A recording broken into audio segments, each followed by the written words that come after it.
Hello दोस्तों, welcome once again. जैसा कि अभी तक हमने क्लास 12 इंग्लिश ग्रामर में सिंथेसिस ऑफ सेंटेंसेज को पढ़ना शुरू किया था और अब तक हमने दो या दो से अधिक वाक्यों को जोड़ते हुए सिंपल बनाना सीखा था।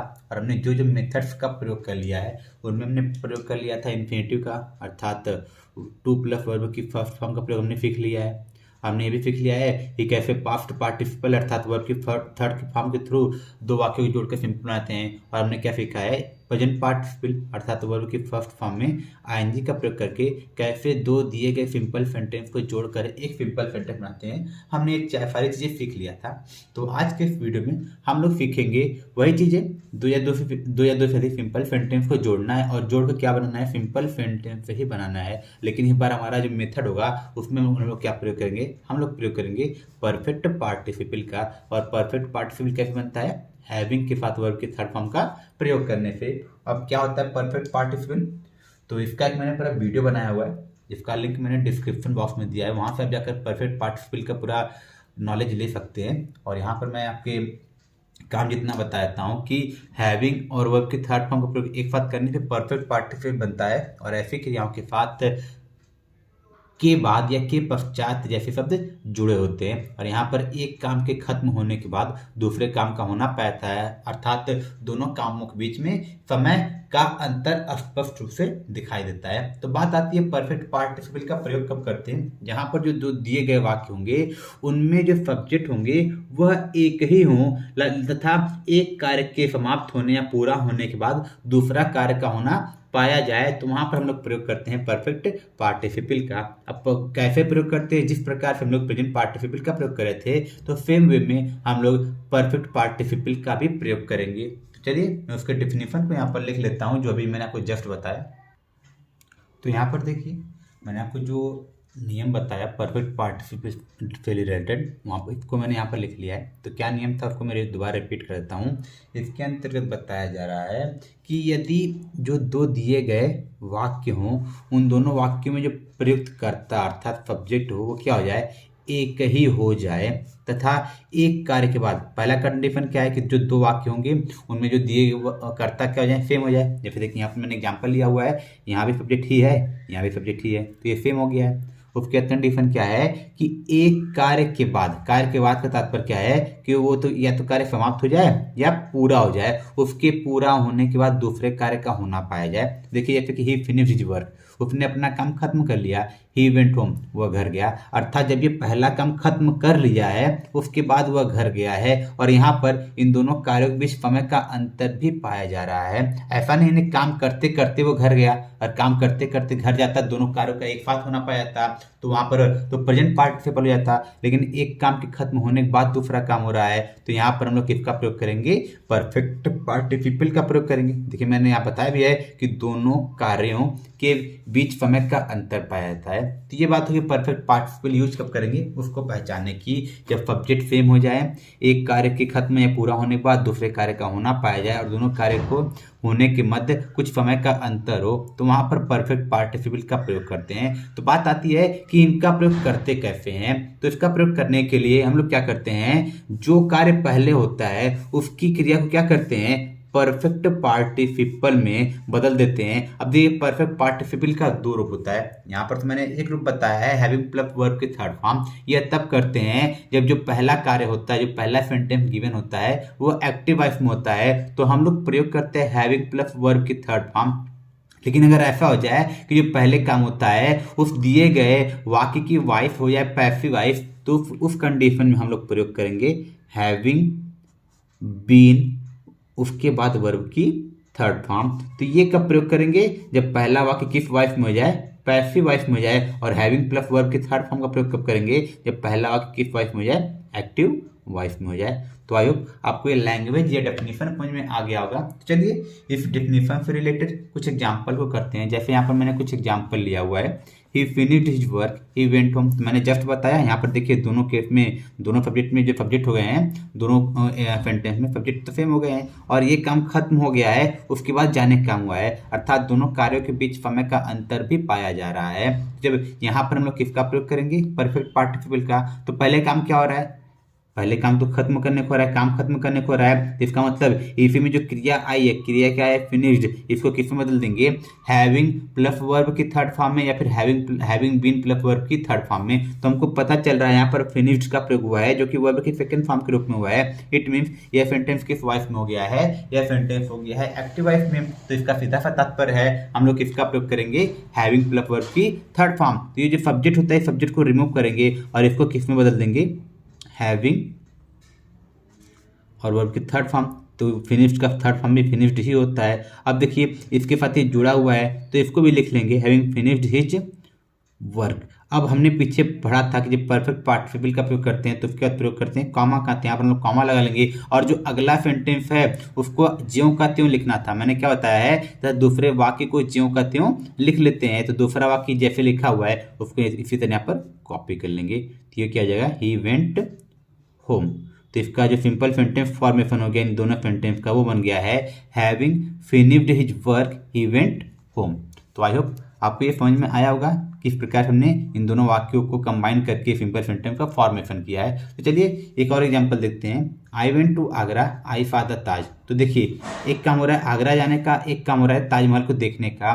तो जब आगरा पहुंच जाएंगे, ये काम पहुंचने का काम खत्म हो जाएगा, जाने का काम खत्म हो जाएगा, उसके बाद ही तो ताजमहल देखेंगे, अर्थात देखने काम पहुंचने के बाद होगा। इसका सीधा मतलब है यहाँ पर यह काम पहले हुआ है, यह काम बाद में हुआ है। और यहाँ पर हम लोग देखेंगे दोनों कार्यों के होने के बीच में समय का अंतर भी है। तो हम लोग जो पहला वाक्य है उसकी क्रिया किस में बदलेंगे, हैविंग प्लस वर्ब की थर्ड फॉर्म में, क्योंकि यहाँ पर वेंट का प्रयोग हुआ है वर्ब की सेकंड फॉर्म, इट में भी एक्टिव वॉइस है। तो इसको बदलेंगे हैविंग प्लस वर्ब की थर्ड फॉर्म में। तो ये क्या हो जाएगा, हैविंग और वेंट का थर्ड फॉर्म होता है गॉन। हैविंग गॉन कहाँ पर, to Agra, having gone to Agra. तो पहला सेंटेंस को हमने पार्टिसिपल फ्रेज में बदल दिया है। तो यहाँ पर लाएंगे कॉमा और अगले सेंटेंस को एज इट इज लिख लेंगे। तो ये हो जाएगा आई फादर ताज। तो इस प्रकार से गिवन सेंटेंस को हमने कंबाइन करके क्या बना लिया है, सिंपल सेंटेंस बना लिया है। एक सब्जेक्ट और एक फाइनाइट वर्ब का प्रयोग हुआ है। और ये तो डेफिनेशन कहता है सिंपल सेंटेंस का कि जहाँ पर एक सब्जेक्ट और एक फाइनाइट वर्ब का प्रयोग हो वही उसे क्या कहते हैं, उसे कहते हैं सिंपल सेंटेंस। तो देखिए एक और एग्जाम्पल हमारे पास है। इस एग्जाम्पल को देखिए, he was punished by his teacher, he felt sorry. तो उससे अपने अध्यापक द्वारा सजा दिया गया, उसने खेद महसूस किया। तो पहले सजा पाया है उसके बाद खेद महसूस किया है। दोनों काम तो एक साथ होंगे नहीं, जब दोनों काम एक साथ होते हैं तब क्या होता, तब वो होता प्रेजेंट पार्टिसिपल। लेकिन जब पनिशमेंट पा चुका है उसके बाद उसने क्या फील किया है, सॉरी फील किया है। तो इसका मतलब यह काम पहले हुआ, यह काम बाद में हुआ है और दोनों काम के होने के मध्य क्या है, कुछ समय का अंतर भी है। तो डेफिनेटली परफेक्ट पार्टिसिपल का प्रयोग करेंगे। लेकिन यहाँ पर देखिए वाज के साथ वर्ब की थर्ड फॉर्म आया हुआ है। तो इसका मतलब ये जो पहला सेंटेंस है इसकी वाइफ क्या बन गई है, पैसिव वाइफ बन गई है। जब पैसिव वाइफ बन गई है तो इसके वर्ब को हम लोग किस में चेंज करेंगे, इसके वर्ब को हम लोग चेंज करेंगे हैविंग बीन प्लस वर्ब की थर्ड फॉर्म में। यहाँ पर देखिए मैंने बताया है कि पैसिव वाइफ जब पहला वाक्य हो तो उसको किस में चेंज करेंगे, हैविंग बीन प्लस वर्ब की थर्ड फॉर्म में। तो देखिए यहाँ पर ये भी चेंज हट जाएगा, ये भी हट जाएगा, वर्ब की थर्ड फॉर्म में दिख रहा है तो इसके पहले क्या लगा देंगे, हैविंग बीन। तो ये हो गया हैविंग बीन। अब सब्जेक्ट हेल्पिंग वर्ब रह चुका है तो ये जो पूरा हिस्सा बचा हुआ है इस पूरे हिस्से को यहाँ पर कॉपी कर लेंगे। ये क्या जाएगा, having been punished by his teacher, having been punished by his teacher. यहाँ पर लाएंगे कॉमा क्योंकि ये बना है पार्टिसिपल फ्रेज और दूसरे वाक्य को एज इट इज लिख लेंगे। तो ये क्या हो जाएगा, ही फेल्ट सॉरी।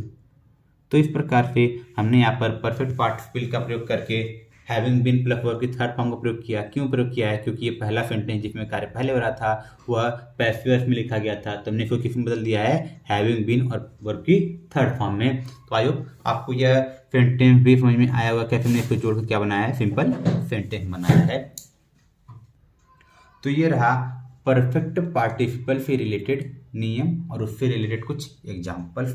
तो कभी कभी हम लोग पार्टिसिपल का प्रयोग करते हैं लेकिन कंडीशन कुछ ऐसी होती है कि दोनों वाक्यों के सब्जेक्ट भी अलग होते हैं, लेकिन हमको सिंपल भी बनाना होता है और दोनों वाक्यों के सब्जेक्ट को हटा भी नहीं सकते हैं। तो वहाँ पर हम लोग कैसे वाक्यों को जोड़ते हैं, तो उसका आंसर हमारा नेक्स्ट मेथड है, जहाँ पर हम लोग यूज करेंगे नॉमिनेटिव एब्सोल्यूट का। तो चलिए समझते हैं कि नॉमिनेटिव एब्सोल्यूट क्या होता है, कैसे प्रयोग करते हैं, प्रयोग करने का तरीका क्या होता है, पहचानते कैसे हैं, इन सभी चीज़ों को पढ़ते हैं अगले पेज पे।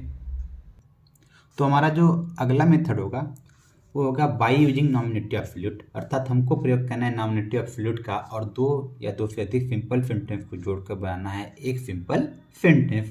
तो सिंपल सेंटेंस का डेफिनेशन एक सीधी बात को स्पष्ट करता है कि हमको सिंपल सेंटेंस में सिर्फ और सिर्फ एक सब्जेक्ट और एक फाइनाइट वर्ब का प्रयोग करना होता है। तो कैसे करते हैं, क्या करते हैं, जहाँ पर हमको यूज करना पड़े नॉमिनेटिव एब्सोल्यूट का, उसको थोड़ा समझते हैं। तो चलिए मैं इसको, ये जो एग्जाम्पल मैंने लिया है इस एग्जाम्पल को थोड़ा आपको समझाता हूँ। तो हमने जो एग्जाम्पल लिया है उसमें कहा जा रहा है द सन रोज, मतलब सूर्य उगा अर्थात सूर्य निकला, द फॉग डिसअपीयर्ड और कोहरे गायब हो गए। तो इस दोनों सेंटेंस को आप गौर से देखेंगे तो पहले सेंटेंस का सब्जेक्ट हमको मिला है द सन और जो दूसरे सेंटेंस का सब्जेक्ट है वो क्या हो गया है, the fog.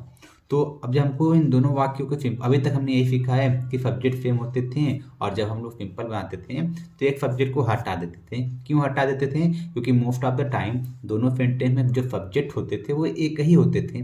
But in this case, in this sentence हमको क्या दिख रहा है कि इन दोनों सेंटेंस में सब्जेक्ट अलग अलग है, पहली बात। और हम लोग देखेंगे सूर्य उगा है तब कोहरे गायब हुए हैं, अर्थात एक कार्य का होना दूसरे कार्य, एक कार्य से दूसरे का कार्य का परिणाम हुआ है। मतलब ये क्या है, इस कार्य का परिणाम है। अगर ये सूर्य का उदय नहीं होता तो कोहरे गायब नहीं होते, तो सूर्य उदय होने के बाद ही कोहरा गायब हुआ है, अर्थात एक कार्य जो हो गया दूसरे कार्य का परिणाम भी हो गया है। तो उसी केस में हम लोग प्रयोग करते हैं नॉमिनेटिव एब्सोल्यूट, जहां पर जो दो कार्य होते हैं, जो दो गिवन सेंटेंस होते हैं उनमें सब्जेक्ट अलग हो जाए जस्ट लाइक दैट, और एक कार्य दूसरे कार्य का परिणाम हो। तो अब नॉमिनेटिव एब्सोल्यूट का प्रयोग करते कैसे हैं, जो पहला सब्जेक्ट होता है, अभी तक हमने यह सीखा था कि जब हम लोग सब्जेक्ट को रिमूव करते थे तो उसके बाद हम लोग पार्टिसिपल का प्रयोग करते हैं। तो फर्स्टली आप जान लीजिए, जब नॉमिनेटिव एब्सोल्यूट का प्रयोग करते हैं तो वहाँ पर पार्टिसिपल आता है, चाहे वो प्रेजेंट पार्टिसिपल हो चाहे वो परफेक्ट पार्टिसिपल हो,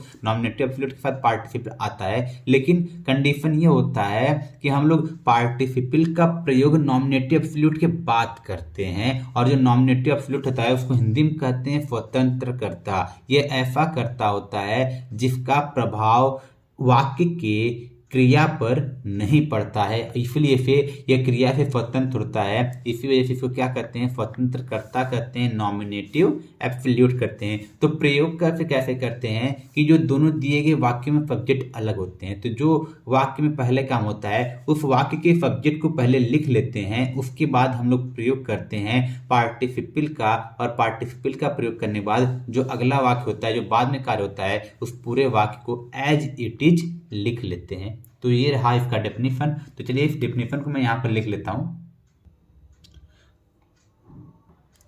तो यहाँ पर मैंने आपको जो डेफिनेशन बताया है मैंने उसको यहाँ पर पूरा रिटन लैंग्वेज में लिख लिया है, जिसके अनुसार क्या कहा जा रहा है कि जब दिए गए वाक्यों में सब्जेक्ट भिन्न भिन्न हो, अलग अलग हो, अर्थात जो दिए गए वाक्य हो, या जैसे कि ऊपर यहाँ पर वाक्य दिया गया है, यहाँ पर देखिए सब्जेक्ट द सन है और यहाँ पर द फॉग है, और ऑब्जेक्ट का सब्जेक्ट कोई ऐसा रिलेशन में नहीं होता है।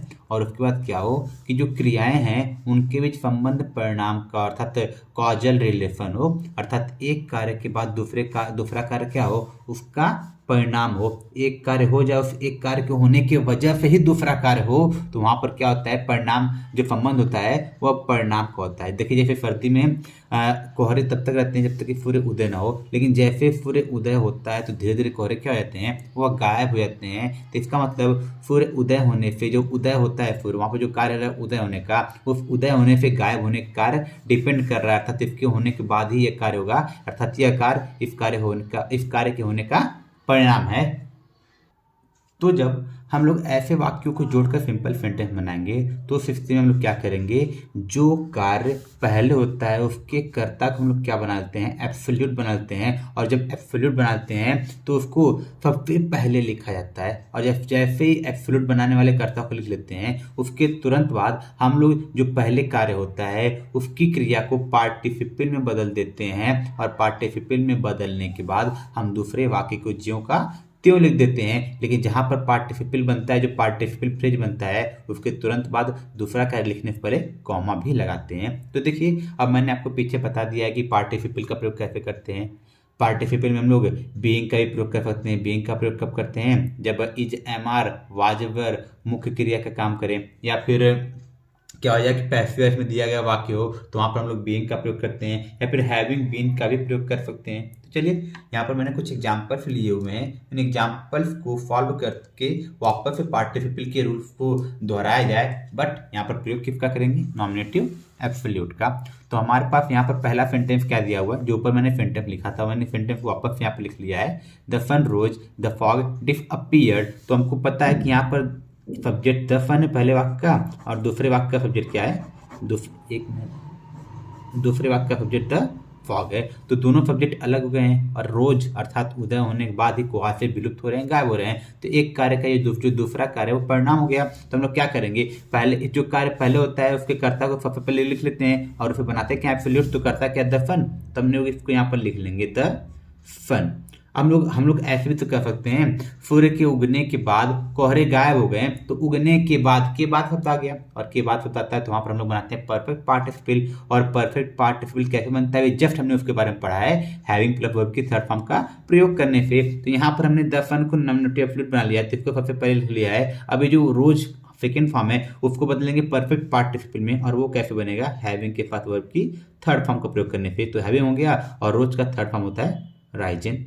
तो हो गया द सन हैविंग राइजन। अब यहाँ पर लगाएंगे कॉमा, और जो दूसरा वाक्य होगा उसको एज इट इज यहाँ पर लिख लेंगे। तो ये हो जाएगा the fog disappeared, the fog disappeared. तो इस प्रकार से हमने सेंटेंस को जोड़ लिया है। अब यहाँ पर देखिए, अगर ये सब्जेक्ट होता है इसके ऊपर, अगर ये वर्ब को प्रभावित करता तो यहाँ पर हैविंग और राइजिंग इसके तुरंत बाद नहीं आते, इसको तुरंत बाद फाइनाइट वर्ब आता। लेकिन यहाँ पर परफेक्ट पार्टिसिपल आया हुआ है, इट मीन्स ये जो सब्जेक्ट है वो क्या, कौन सा सब्जेक्ट है, नॉमिनेटिव एब्सोल्यूट है, अर्थात स्वतंत्र करता है। तो इसी प्रकार अगले सेंटेंस की तरफ बढ़ते हैं। अगले सेंटेंस में क्या कहा जा रहा है, the sun set the stars came up in the sky. तो इस सेंटेंस में वापस से देखेंगे कि सूर्य डूब रहा है, और ये तो जाहिर सी बात है, सूर्य डूबता है तभी तारे आसमान में आते हैं, अंधेरा होने पर ही। तो द सन यहाँ पर सब्जेक्ट है, यहाँ पर सब्जेक्ट क्या है, द स्टार्स। तो सब्जेक्ट तो अलग अलग हो गए हैं, और यहाँ पर एक काम हुआ है सूर्य डूबने का, तो उसके बाद ही तारे आसमान में आए हैं। आने का,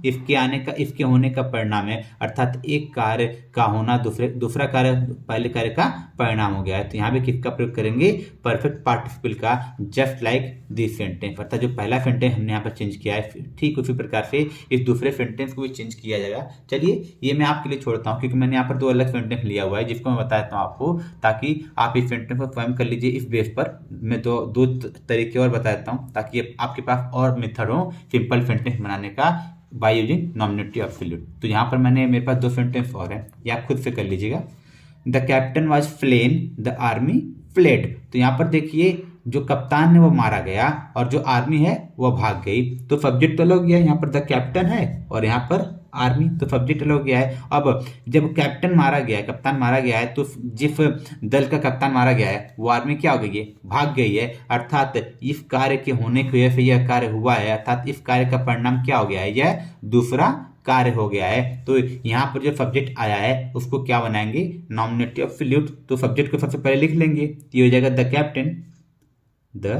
कैप्टन। अब थोड़ा इस सेंटेंस को देखिएगा, वाज और फ्लेन क्या होता है, वर्ब की थर्ड फॉर्म होता है, अर्थात वाज के साथ वर्ब की थर्ड फॉर्म आया हुआ है। इट मीन्स ये जो सेंटेंस हो गया है वो किस वॉइस में हो गया है, पैसिव वॉइस में हो गया है। और जब पैसिव वॉइस में हो गया है तो हम लोग यहाँ पर दो चीजें कर सकते हैं। अब यहाँ पर देखिए, पैसिव में हम लोग परफेक्ट पार्टिसिपल का प्रयोग करते हैं, तो हैविंग के साथ क्या लगाते हैं, बीन लगाते हैं, और उसके बाद वर्ब की थर्ड फॉर्म लगाते हैं। तो यहाँ पर हम लोग क्या करेंगे, द कैप्टन हैविंग